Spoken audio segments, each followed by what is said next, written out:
আজি এযোৰ কাপোৰ কৰিলোঁ লেছ ৱৰ্কৰ কাপোৰ এয়া আপোনালোকক ওচৰৰ পৰা দেখাই দিছোঁ দেখিছেনে কাপোৰযোৰ আনি পিংকত আছিলে হালধীয়া আৰু বগাৰে কৰিছোঁ আৰু এইখিনি ফেব্ৰিকখিনি কৰিছোঁ গোল্ডেন কালাৰেদি ৰেডি টু ওয়্যাৰ আছিলে কাপোৰযোৰ এয়া ৰেডি হৈ গ'ল মেখেলাখন আৰু ইফালে চাদৰখন সিম্পলকৈ কৰি দিবলৈ কৈছিলে ইমান হেভিকৈ বিচৰা নাছিলে কাষ্টমাৰে আৰু ধুনীয়াকৈ ৰেডি টু ওয়্যাৰ দহি কৰি মেলি দিয়া হৈছে কেনেকুৱা লাগিছে কমেন্ট কৰি জনাব আৰু কম মূল্যতে আপোনালোক যদি লাগে তেতিয়া মোৰ লগত কন্টাক্ট কৰিব পাৰিব ধুনীয়াকৈ বনাই মেলি দিম আৰু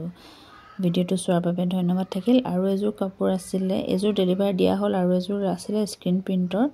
এয়া ব্লেক কালাৰৰ মিক্স পাটত সিলভাৰ কালাৰ দি কৰি দিব দিছিলে এযোৰ স্ক্ৰিন প্ৰিন্টিঙৰ হয় স্ক্ৰিন প্ৰিন্টিঙৰ বহুতখিনি ডিজাইন আছে এতিয়া গৰমো আহি আছে আপোনালোকক লাগিলে ধুনীয়াকৈ লৈ যাব পাৰিব আৰু হোলসেল ৰেটতে মই দিওঁ